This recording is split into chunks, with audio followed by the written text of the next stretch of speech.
All right. I believe we are live. Yeah, we are. Get a shareable link. Let's share this on our Facebook.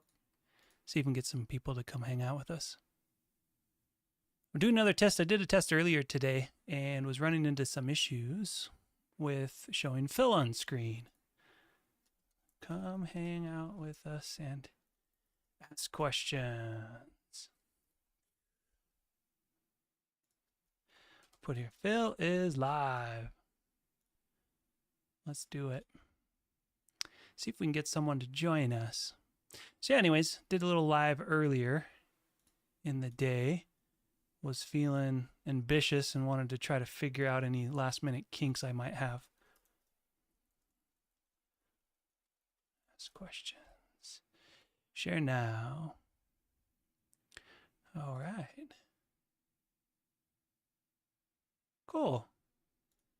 So it looks like it's stable now. Looks like we're not having any problems. Let's check out this other setup I got while we wait for people to pop in. Okay, close all this out.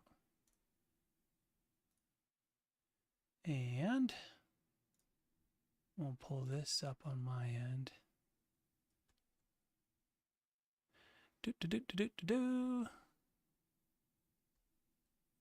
Okay.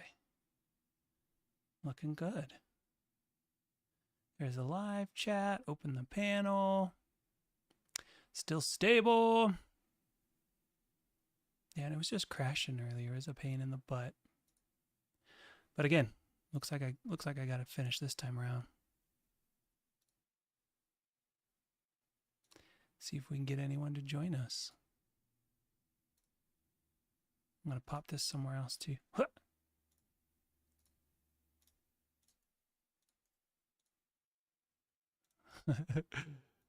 People are liking it on Facebook. Let's see if we can get them to hop in with us.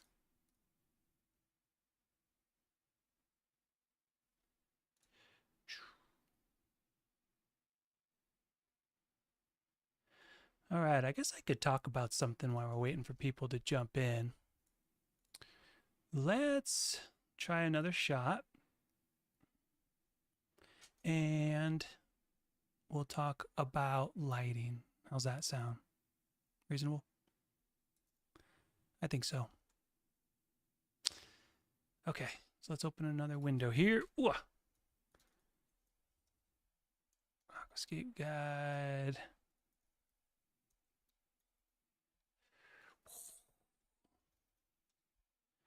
Let's see. Okay. Camera A, camera B. Whoa!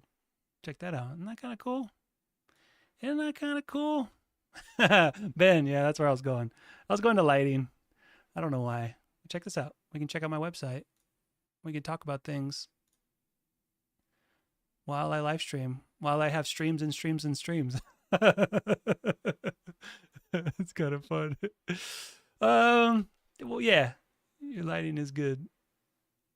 My lighting is good. Oh, me. Okay, good. I'm looking good. Let's see here. Let's fix my shadow a little bit. There we go. Too funny. All right.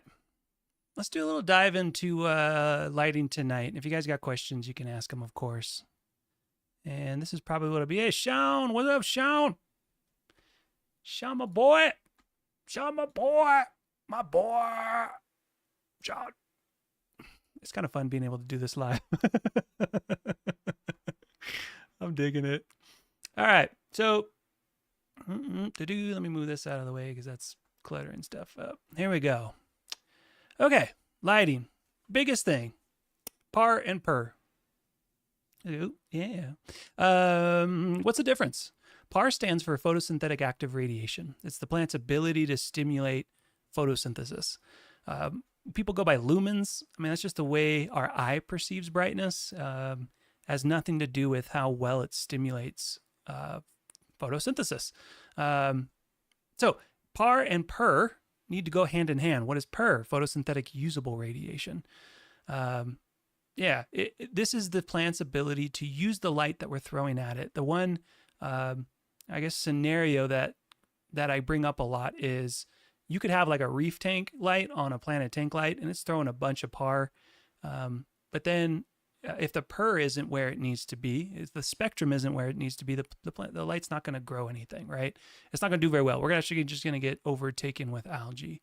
So again, back to PER. People use lumens, and that's just our eyes' perceived brightness of the light. It has nothing to do with photosynthesis. We used to use back in the day watts per gallon. That was a common thing, which again, when we had LEDs come onto the market, how about the rule of thumb? We can divide lumens by 70 to get ballpark figure for par. I don't know. To be honest, I've never messed with that. Again, I just go with par. There's an app called Photone, PHOTONE.com.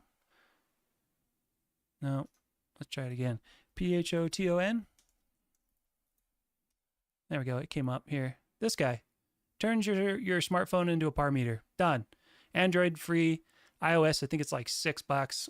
It makes all your guessing go away. You can put a piece of paper over the front camera and act that as a diffuser if you're a baller on a budget. They actually sell a diffuser. It's like a clip that clips over. Jacob, I've been chatting with for a little bit over in Las Vegas. He got one of those and he was all stoked on it. So now I feel like, oh, I want one too. It just takes the guessing game away. And I guess this app I reached out to Photone themselves. I guess this app is within, I think it's like 2 to 3% off, I guess, margin of error kind of stuff. So it's pretty dang close to like a $300 par meter if you wanted to bypass having to buy one of those. I've thought about it because some par meters will actually show you spectrum or PER as well. And that's kind of nice to see. Because even if we think we get it all dialed in, even though a light could be telling us, yeah, we're blasting full red, whites, and blues low and green is in the middle, like kind of how I preach to keep your spectrum.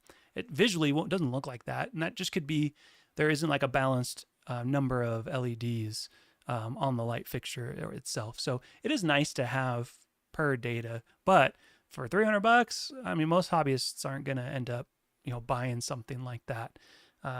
So yeah, the science of tanks. Dave, Phil live. So freaking live. What's up? Yeah, it's good to see you guys, man. I haven't gone live. I mean, last time I went live was with you guys. And it's been forever, and I've been wanting to try to get into it with my schedule. But it might kind of just be random. So I might use it more like a blog post than anything else. Ah, damn it. See, this is what was happening last time. This is what was happening last time. Just kept crashing on me. Well, we'll see if we can figure it out. But yeah, I think I was saying, I don't remember when I got cut off. I haven't been streaming. I haven't done anything. Like the last time I streamed with you guys at the Science of Tanks, man. So do miss you guys for sure. Trying to get back into this if I can with my schedule. Just gets a little crazy. My life is random and chaotic, to say the best. But yeah, so trying to get back to the streaming stuff. But let's see if it crashes on me again. If it does, I may have to cut this one short too. Still can't figure out what's going on with my technology. Lame, but real quick, the difference between like Haiger and Chihiros is a big change in PER and how we can set up lots of reds, medium greens, and low blues. With a Haiger, it's like flipped. There's like no red in the spectrum at all. So most of these lights, the Haigers and Nicrus, the PAR might be there, but the PER, PUR, it just isn't. It's crappy. So a good example of this and like trying to measure or dial things in without a par meter was when I reviewed the F-Zone Bright 60. It's a great little low-tech tank light. You get in the high-tech, I don't know about that. I wouldn't use it. I would recommend something else like a Twin Star or Chihiros. But just using their app in it, it said I was maxed out on red and whites, but it didn't look red at all. Again, I think it's just because of the array and the LEDs within that. Isn't also the UV light in the reef too strong for planet tanks? Adjustable purifier. I don't think so. Photosynthetic is a fun word. It is a fun word. We have the what is that? The 6-gallon nano? Let's see, YouTube. I'll pull some of that up just so I can. Oh, why is it saying to sign in? Let's grab this guy. Let's hope I don't do anything stupid on here. Content. This guy here. Yeah. This guy's running AI Prime Puck. And I don't think it's the HD something. May not be. Look at, there's me. Let's see here. Yeah, this guy. So I'm running UV on it. I'm running, I think, 50, 70, something like that. There you go. And it does really well, I think. I'm not going crazy. I don't know what it would do, to be honest. I just kind of started playing with it in hopes that I didn't nuke my tank. But I don't know. The hair grass is growing really crazy. I need to do more research on what UV does to plants as a whole, because I have no clue. I know that the sun obviously produces it, but I need to do more research on that. So I'm, I guess, up to snuff when I talk about that stuff. What else? What do I recommend? Yeah, here we go. Some lights. I'm a big fan of, obviously Ben is too. He knows what's up. Chihiro's, Twin Star, you can't go wrong with those. Even the WRGB2 is better than just going with something really cheap. Twin Star, it starts to fizzle out. Like, I know some have used the Twin Star B series, and I don't know. It doesn't seem like you get too good of results from it. It's more from, I think, because the par and the per aren't there. I've got a Twin Star. I should try to figure that out. And then Phoenix CRV. This is like the old school budget light. I recommend a long time ago. Kind of gotten out of it since there's been an increase in like lower end lights for some of these brands. So like Chihiro's has their Slim now. Twin Star just had the E and the S series back in the day. Now they got a C and a B, even an E, I think too. But yeah, there's lots of lower end lighting from better brands that understand lighting and par and per for lights, rather than these cheap like Haiger stuff knockouts. But hey, Prime is super intense. Yeah, I think so too. I think I kept it at like 50 if I remember correctly. I should look my settings up. Air Prime to a Kessel. Never tried Kessel. I've wanted to. I think a Kessel would be fun. I know the only thing I don't like about Kessel is the cone fall off, and I know that you can change the lens so that the cone's a little wider per se, but I don't know. I like having, I think I talk about it in here. No, I don't. I know I talk about it in my my light. Let me see if I can get that going. Oh yeah, here you go. I talk about it here. Let's move this over. So I talk about it in my video where here's the cone fall off of a pendant light, right? So the corners get really dark. They stay really dark. Depending on your tank, then you'd have to run a couple of them, right? And then you get the fall off of a light that'll go across the entire tank. And yeah, you get obviously dark in the front or the back. But it's more even overall, I would say. But yeah, yeah, totally. Yeah, blade light. Yeah, the shimmer. And that the reason why is because for the shimmer, let me at least cover what I'm talking about. Kessel skimmers, or Kessel, am I saying that right? Yeah, Kessel shimmer is on the next level. It's because all the light is coming from a concentrated single point. I learned about this in 3D in my tour of 3D back in the day. That light, when it came from a single point, would cause more caustics than light that would come from an array or a blade light, like Ben said. To some degree, yeah, I got to used to talking to you guys and figuring out what I want to say within this stuff too. But no, this is what I want. I'd rather have discussions with people, my hobbyists, than just be like talking to myself in my office. But anywho, but I don't know. I do want to try an array of Kessels. I think that would be pretty cool. Have two hanging, something like that. Again, you can swap the lens out so that it's wider, it's less concentrated. I have seen though, like with a light that goes across the entire thing. I just got shades for the Chihiro's Pro, WRGB Pro, and it ends up spreading the light. You can turn it up higher and it spreads the light across the tank more, and there's less bright spots, I guess. If you have the light really high, because I notice with a lot of the pros, they'll have their light really high, it'll be really bright, they've got shades on it, and it ends up creating a more even light throughout the entire tank. So you don't get these like dark spots in the corners and things of that nature. Yeah, the plants will shade stuff and the hardscape will shade stuff, but it seems to have really helped having it's more even lighting across the entire thing, and that's kind of why I like more blade lights that go across the entire tank. But again, you can't beat the shimmer on a pendant light, that's for sure. That's pretty sweet. Got the Ben, you finally got him? Hell yeah. For the Slim. I have a Chihiro's 80, I think is what it is. And I had to buy two sets of blinds. 2 sets of blinds to get it to go across the entire thing. That was what they recommended, so I stuck with it, obviously.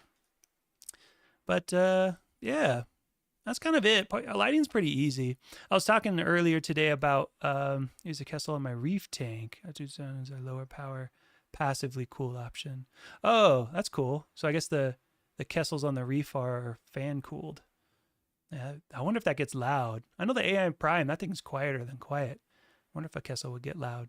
But yeah, with lighting, it's really easy. I mean, there's no variables within the ASG method. What I recommend is just running a straight 8 hours, have a 15-minute ramp if you want to ramp at all on either side within those 8 hours. I suggest to run 80 to 85 par on non-CO2 injected tanks, and then 120 par roughly for CO2 injected tanks. So non-CO2 injected, 80 par at the substrate. And yeah, I don't know. Oh, I apologize, Sally. I still need to set up a tank. Aw, rip. Well, guess what, Ben? We sell cups. Good ones too. We started, I don't know if you guys have noticed, we started carrying Grow Wow. It's a tissue culture cup from India. Unfortunately, the distributor is quite slow at fulfilling orders. It's like I can get an order maybe once every 3 or 4 months, which isn't the greatest in the world, but I don't know. I figured Tropica could be my main squeeze since I can get cups from them pretty easily. And then maybe supplemental cool rare stuff once in a while from Grow Wow.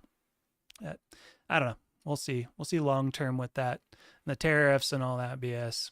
I did order more stuff for the canister filter, and it's stuck at customs right now. Yay.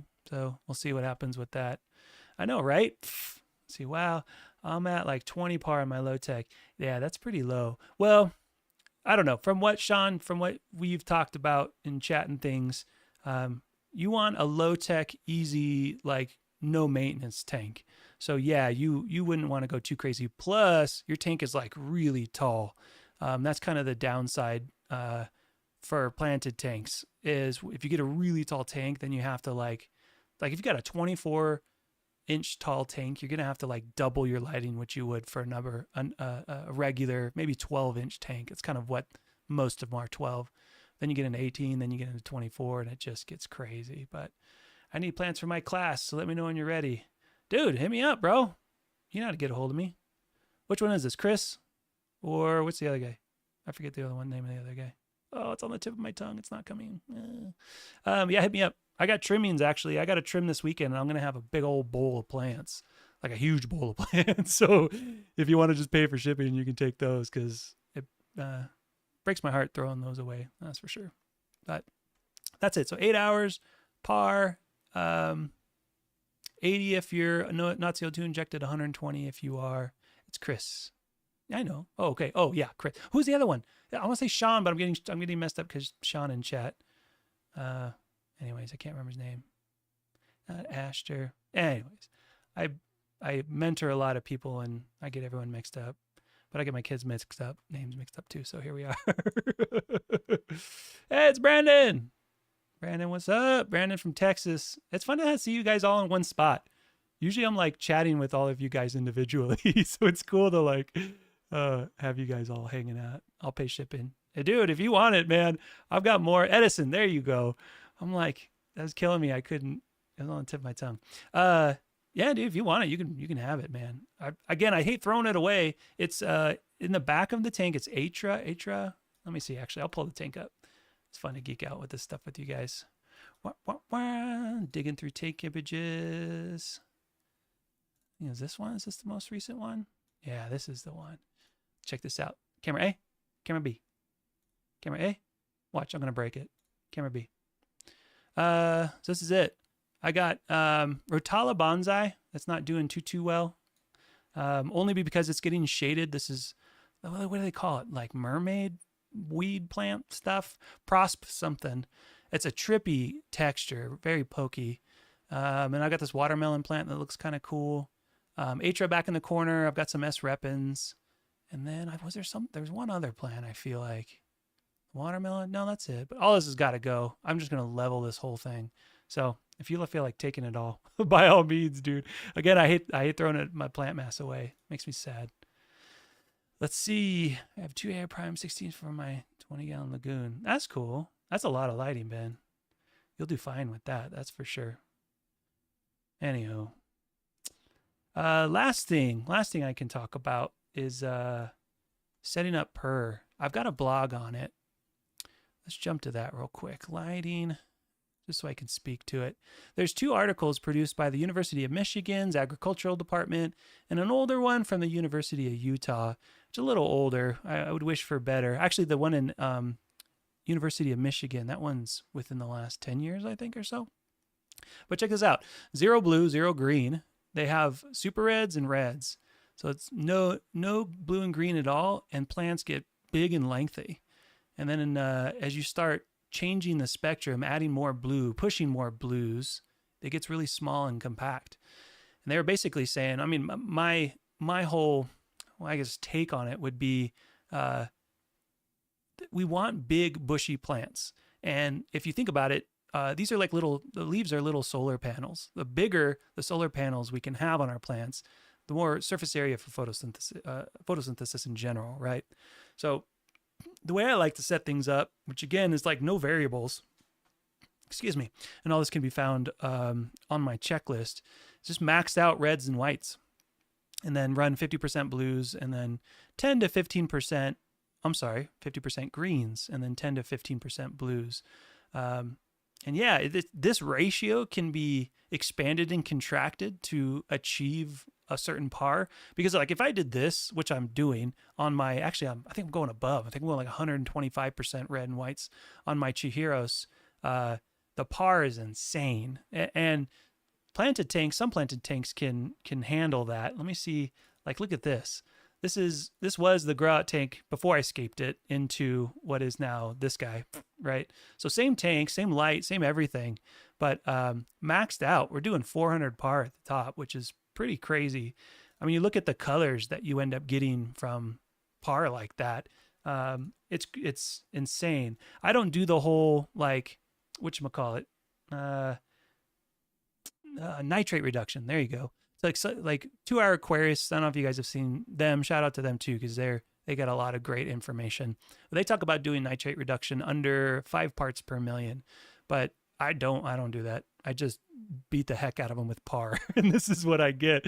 So I don't know. I like the sledgehammer approach, not only with lighting, but then also nutrients and par, all 3. Yeah, dude, to ship to you, I think I would do priority, since you guys are starting to get into summer here in high temps. It's like $9, dude, and you would have tons of plant mass. Which is better, bigger panels or more smaller panels? I don't know, to be honest. Like this here, these leaves, that's for scale. That's probably 2.5, 3 inches. That's huge, dude.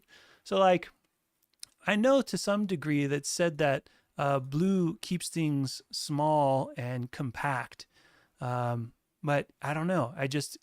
I've always gone to larger solar panels, leaves, and larger plant mass equals more absorption of radiation for photosynthesis. Oh, I don't know. Later, Sean. Nothing, you're driving back in a tack nail with a sledgehammer. Right? I don't know, man. I just like to beat my plants up, and for some reason they love it. But I've got this in this article. I've got the scientific papers down below as well, if you guys want to read them. I do go into some stuff for people that have a Fluval 3.0, because their settings are crazy. I don't get it. Like, well, not settings, but we got pink, warm white, pure white, cool white. Like, it's just ridiculous. I don't understand why they can't just produce a straight up WRGB light. But anyways, I don't know. I digress. Oh, hey, looks like it, and the live ended up staying. That's kind of cool. I'll take that, I guess. At least it didn't crash on me this time. But questions. I don't know. There's only like 2 or 3 of you in here. Let me see. How do I see if there's more people in here? I can't tell. Can I tell with this? Start stream, this one? 6 viewers. Oh, there's 6 of you guys in here. Oh, there's a couple looky-loos. Chat rate and views. Cool. Well, if there's nothing else, well, let me see. I'll ask. Do you guys have any questions? Ben, do you have any questions? Chris, you got any questions? Chris is the man, by the way, with fish tanks. That dude and fish and marine biology, that guy is insane. And I learned a lot. I love it. I learned a ton chatting with you guys, doing the podcast with you guys. If you guys haven't, check out the Science of Tanks. It's great. Chris and Edison, I don't know if you guys, I haven't seen you guys streaming in a while, but I was on there for a bit with them, and it was between Edison with fish, Chris with fish, Edison kind of backing him up with a lot of fish knowledge too, and then me on the plant side. We covered a lot of ground, had some good conversations too, which was kind of cool. So check them out. Check out some of that. You'll see me on there too. You'll see my mug. Let's see. What's the average flight speed of an unlanded swallow? African or European? I don't know. Oh, yeah, about that. I think in the future, now that I've figured out how to not crash this thing while I'm working at the whole puppetry thing, I might end up having a topic I can do and then try to do, I don't know, a steady night, maybe Sunday nights or something like that, but I'll have to check. Why does a new tank to melt plants so quickly? That's a great question, Brandon. So this comes from the perspective of me being a Tropica plant retailer, and not only retailing tissue culture cups, but then also their pots and things as well. Most of these plants are growing emerged out of water, and they're in their emerged form. And I don't know if Tropica does a better job at keeping them pretty wet, but they keep them in this like middle ground where they're not fully emerged, but they're not fully submerged. So some plant companies, retailers, are going to do a better job at keeping a plant in a state that's going to do better in your tank once planted. But the quickest thing is when it's in its emerged form, it's going to suffer until it completely turns the plant mass over to its emerged form. I'm sorry, emerged to submerged. It's going to be unhappy until it turns itself into its submerged form. And it can take a while, especially if you don't have CO2. That gel water probably does it. Well, in the cups. So the cups are held at supposedly 100% humidity at all times. And that's kind of like the dry start method, where you're tricking the plant into thinking that it's underwater and it doesn't harden. I also asked Tropica, someone asked me, can they use Tropica tissue culture cups in a terrarium? And they were like, of course. The leaves will go through this hardening process. It seems like it's easier to go from submerged to emerge. I'm just going to say this: underwater and above water, out of water. To go from its underwater state to its emerged out of water state, it's easier than going the opposite. Why do feet smell but your nose runs? You know, that's a great question, Ben. Maybe that's for another another topic of the evening. But going back to my long-winded question for Brandon is, plants have to transition from their emerged to submerged. The easier, how do I say that? The better the system is designed to sustain plant life, the easier the transition process is going to be. Some people buy like straight up emerged growth plants from reputable retailers, but they're growing outside in, no misters, nothing, just straight up sunlight and roots basically. And those are going to have a lot harder time transitioning. But then you throw them in a tank with a GH of 22, no fertilization. Maybe they don't even have an aqua soil. They've got, sand or gravel with no root tabs. And the plant's just going to suffer. I mean, it's going to suffer anyways, but you're getting a plant that's trying to get into its submerged form, but we're not doing it any good throwing it into a tank that isn't suited for plant life. So this is why I always suggest, I just always suggest running CO2, having an aqua soil for root feeding plants, which is most of the plants we carry, aside from floaters and mosses, even epiphytes. People fight with me all the time. They don't, they don't feed from the roots. It's like, yeah, they do. They can pull from the water column, but they prefer to have a nutrient-rich substrate. You plant an anubis, the roots, not the rhizome, in an aqua soil, and they go crazy, dude. They'll flower. They do a bunch of crazy stuff, but everyone just likes to run them in an aqua soil. In the water column. That's pretty much it. It's getting that transition. The tank has to be easy enough for it to transition. CO2, good lighting, good nutrients, aqua soil, that kind of stuff. And plants will do fine. They'll end up turning over. And that's the game changer with CO2. See, is there too high of ammonia level for a tank being cycled? Yeah, let me get to that. What was I getting to? Oh, now I forgot. Oh, yeah, CO2. It like supercharges, obviously removes the carbon limitation from underwater, right? Where the plants are no longer carbon limited, where they can just grow like crazy. And when you're not running CO2 and you put something in, you didn't agree. Yeah, let me get to that too. Sorry. Carbon, back to carbon. Try to stay focused. I'll close my eyes. When you're not running CO2, plants are carbon limited. They grow really slow. So it takes a long time to turn that emerged plant growth over to submerged growth.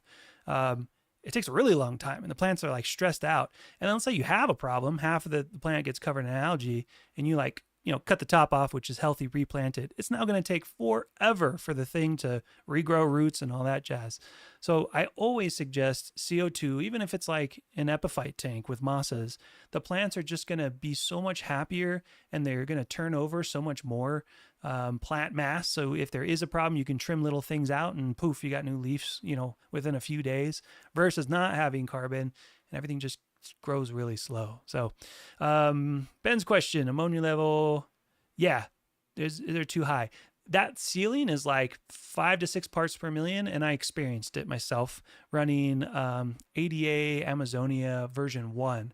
That thing would leach so much ammonia in it that I was having to like do massive water changes during the week to just purge ammonia. Plants were happy up till about 5 or 6 parts per million, and it started to go above that, and then I started to get plant melt due to the high ammonia. So it actually starts to burn things for sure. So what the heck? Oh, okay. Don't let the ammonia get too high. Obviously, that's not a good thing.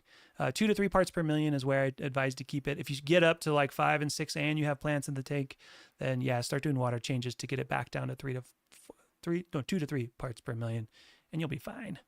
You can plant anubis. Yes, you can. This is the crazy thing. So the plant's an African plant, and it's used to being grown in these streams that are really rocky. So they don't have necessarily soil to utilize as far as nutrients goes. But I had, let's see, I'll pull this tank up. This guy. All in here. I had some hardscape. The hardscape was maybe 2.5 inches tall, and then I had tons of anubis and boost all planted in here, and they ended up attaching themselves to the rocks, and then their roots went down into the substrate. And actually, this is the ADA that ended up going crazy with ammonia. This is months into planting and everything, but they were so happy. They were flowering like crazy. Even these Java ferns, look how big these suckers are. This is a 75 gallon for, oh shoot, you guys can't see. Camera 2. There we go. Here, now you can see what I'm talking about. Hardscape down below, about 2.5 inches. This is a 75 gallon with a Twin Star S900 over the top. Yes, it was CO2 injected, had a sump down below. So back to what I was saying. Tucked anubis and boost all in the rocks, and then their roots kind of went down into the Amazonia, and they were so flippin' happy. And the same thing happened with the Java fern. They just kind of went through the pile of rocks and dug into the substrate. Their roots were like 2 feet long when I tore this tank down after having kids. So happy. So again, they it's not wrong to say that they can't do well, like in the water column, because they can do okay. Especially you need to be dosing a liquid. That's weird. I don't know why it crashes like that. Yeah, we got pretty far that time though. We're about an hour in almost, so not doing too bad. Anyhow, back with this. The epiphytes can do fine in the water column so long as you are dosing a liquid fertilizer. Like that needs to happen clearly. But if you're not dosing a liquid fert and you just have it sitting in the water column, it's not going to feed on calcium and magnesium because that's pretty much that. Carbonates are the only thing in the water. Yeah, get them close to the substrate. They will root down into the substrate, feed, and be super happy. Don't bury the rhizome, the horizontal trunk, like a tree falling over. Don't bury that thing very far. You can bury it a smidge, but that's the part that holds all the nutrients, and if it's fully submerged, can get like choked out and then rot. And then once the trunk goes, the whole thing goes. So no bueno, no bueno. Let's see here. See also change. And would that also change the level of CO2 needed? I don't know about that question. Compared to the ammonia? Oh, and plants could have, let's see. Could too many plants in a tank be cycled, stall, or stop cycling? Yeah. People don't take into consideration that, to be honest. You can't have too many plants. And outside of cycling, plants will encroach on others and like choke them out for light. So even just in a planted tank, like if you don't trim your tank well, keep it trimmed, plants are going to fight for light and then have issues, obviously. So trim your plants, make sure all plants obviously have enough light. It won't stall a cycle, but plants prefer ammonia and nitrites over nitrates with an A. So they will uptake that. However, one could argue that it's part of the cycling process, like that we're adding in the plant so that it protects our ecosystem and protects our livestock, right? So even though the plants have uptaken that nutrients away from what a bacteria development would do, it's still protecting our ecosystem, right? So having too much ammonia could burn your plants. Having too little ammonia is fine because the plants will end up absorbing some of it. What I would probably just suggest is that we go through maybe 2 samples of ammonia. So I suggest Dr. Tim's. It's a little bottle. Here, I'll show you. Camera tape. We ended up carrying them now. I just carry everything that I preach because then you got it all in one place. So this stuff, a couple drops, it's like 4 drops per gallon, puts you at 2 to 3 parts per million.